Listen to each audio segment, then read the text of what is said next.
The best NBA draft prospects of the last 20 years are, without question, LeBron, Anthony Davis, Zion, Luka, and Victor Wembanyama. And Luka was the only one of those guys that didn't go first overall, despite being the most productive international prospect of all time and the youngest MVP in EuroLeague history. But that'll just have to be a different video. Back to Wembanyama, a French phenom that has been realistically compared to a combination of Giannis, KD, Rudy Gobert, and Anthony Davis. He's a 7'3" big with a 7'9" wingspan, the fluidity and movement of a perimeter player, and he doesn't even turn 19 years old until January. And if he was just a few days older, I can guarantee you that every team in the league would have picked him first overall in the 2022 NBA draft, ahead of even the impressive trio so far of Paolo, Chet, and Jabari. And if you watch my 22 NBA draft content, you know that I am a Chet guy. I would have selected Chet first overall in that draft amongst that trio. And I'm telling you, this guy is everything that Chet wishes he could be. Like that whole unicorn thing that Chet has going for himself, where he's a big guy with great length that can defend the rim with some perimeter skill as well. Yeah, Wembanyama has all that and then some. He's bigger than Chet. Seriously, look, he makes Chet look like a normal sized person in comparison. He's longer, he has a frame that looks like it's gonna put on weight better, and is arguably a better overall player right now, despite being a few years younger than Chet. And what's even crazier about all this is these two guys might actually end up on the same team eventually, which we're going to get to later. Now, at this point, you might be thinking, okay, Tuck, you're just exaggerating for the video. How can this guy actually be this good? Well, the good thing is you don't have to believe me, because the NBA has already been put on notice. There are teams already preparing to tank left and right for Victor Wembanyama in preparation for taking him first overall in the 2023 NBA draft. There are your usual tanking suspects that have been near the bottom of the NBA standings for the last couple of seasons: the Thunder, the Rockets, the Magic. But now there are other teams actively making their teams worse because they want to draft Victor Wembanyama first overall in 2023. The Utah Jazz have traded away fellow Frenchman Rudy Gobert for draft picks and essentially role players. They're also actively exploring trading away Donovan Mitchell, with the idea being, let's increase our odds of getting the top pick in this draft. You also have the San Antonio Spurs, who didn't really need to trade away DeJounte Murray, but did in exchange for future draft capital, and will now have probably the worst roster in the league this upcoming season. So already, before the season even starts, we're seeing basically a third of the league actively try and tank to get the first pick in this draft, and I'm sure other teams will follow suit as well as we get closer to the trade deadline and teams suffer injuries and realize there's really no point in doing anything else. Now, tanking is nothing new. This happens basically every season, but the fact that there are teams going out of their way to make their teams worse and their rosters worse when they already had decent teams in the first place shows me that teams are really aggressively pursuing Wembanyama in this draft. Okay, so at this point, you're probably wondering, we get it, Tuck. Everybody in the league wants this guy. Everybody's trying to tank for him. What is the deal with his game? Like, what is he actually like as a basketball player? There's three main points for me here that are critical in understanding why Wembanyama is this guy. The first being shot blocking and defense. When you think about what Chet looked like in Summer League and how impressed a lot of people were with his length and his activity level and his ability to defend the rim, that's what Wembanyama brings, but with like 6 extra inches in wingspan. He has the ability to, even when he gets knocked off his spot as a skinnier guy, get to pretty much any shot that he wants to on the floor. He can come from the weak side and has incredible ability to close the gap and shrink the space between him and the guy with the ball, block the shot off the glass. He can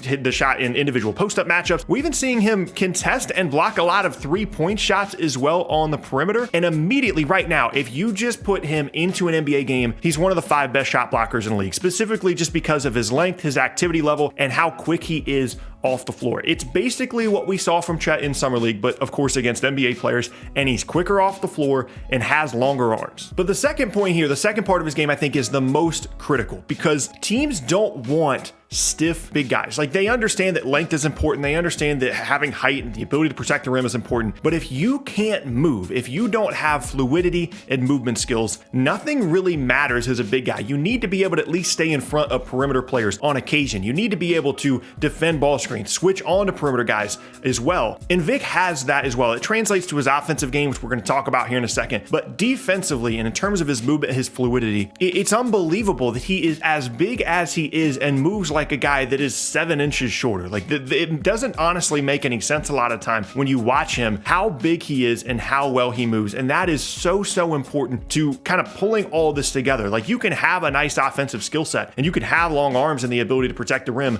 but if you can't move, not only does that limit your ability as a basketball player, but also could potentially lead to a lot of injuries. And I'm really confident in the way that this guy moves. He moves like a basketball player, not like a 7'3" guy. And then lastly, of course, is his offensive skill set, which I think is the thing that we're projecting the most for him. But he's shown skills as a passer, has shown an ability to knock down 3-point shots as well, attack closeouts. And right now he's primarily being used as a guy that's going to set a ball screen and be a lob threat at the rim, get garbage buckets around the rim. And he's already really good at that, which adds to the floor of his offensive game, but the ceiling is there as well. I think there's a real possibility that as he gets into an NBA environment with more spacing, similar to the transition we saw from Chet from college to summer league, where he gets away from that Gonzaga system and is allowed to do a little bit more himself individually. I think as Wembanyama transitions to the NBA, we'll probably see something similar as well with his ability to space the floor. And even if he doesn't become this incredible offensive player, it doesn't, obviously become on the level of someone like KD, as long as he can shoot the ball well from three, he's such an incredible lob threat of the rim because of his length and on the offensive glass. He's going to be a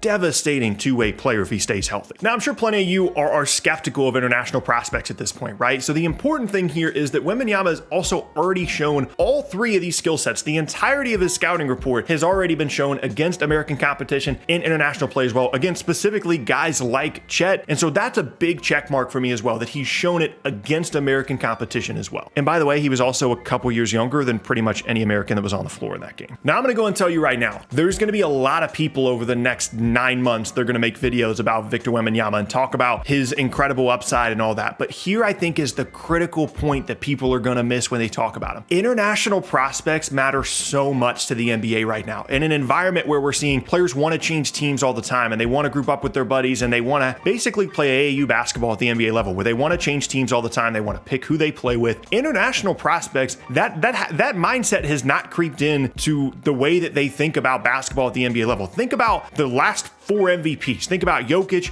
and Giannis, and then you can throw Embiid in there as well. You can throw Luka in there as well. These international guys don't really care about market. They don't really care, to this point at least, about changing teams. Giannis could have left and gone to Miami. He chose to stay in Milwaukee. Jokic could have been like, hey, I'm the back-to-back MVP. Why can we not make it to the finals by now? He didn't. He just signed the contract. Luka, same thing, at least so far. Embiid, same thing. And so if you are Utah, if you're Indiana, if you're Detroit, if you're one of these markets that is not a premier market in the league that clearly American players are targeting, New York, LA, Miami, getting a player like Victor Wembanyama that might not care about market, that might not care to change teams every 5 seasons, you might get, if he becomes this level of player, 15 years of an MVP caliber guy without drama that, quite frankly, oftentimes comes with American players. And so that's why we're seeing a lot of these specifically smaller market teams. I'm thinking about you, San Antonio, Indiana, Utah, really going after this guy as the first overall pick. It's not just who he is as a player, it's what he could potentially mean in terms of actually sticking around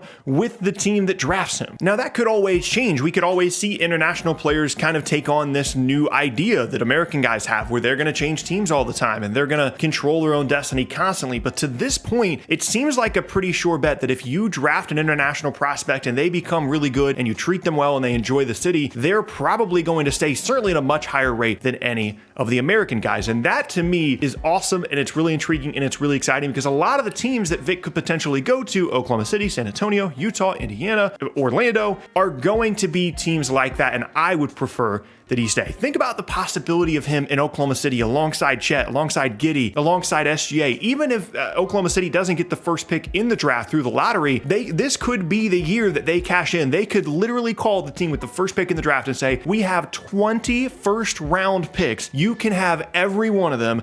I want the first pick in the draft. I don't know that any team would give that up to actually have the chance to draft Wembanyama, but that might be the situation that we're in. We might have Utah that trades away Rudy Gobert and then immediately brings in another French guy to play the 5 for them. That would be an incredible storyline as well. There are so many exciting possibilities for Wembanyama, and I personally can't wait to see what he looks like at the NBA level, because I'm very, very confident at this point that he's going to be the first pick in the draft, despite some other really intriguing prospects in this class, and he is going going to potentially be a game-changing prospect within the NBA, not only in terms of his skill set, not only in terms of what team he goes to, but the possibility that he continues this thought process of international players that don't change teams. The only thing we're missing is a really trendy like tanking for Wembanyama, wobbling for Wembanyama, bricking for Wembanyama line for all these teams when they're losing like 20 games in a row in the middle of the season.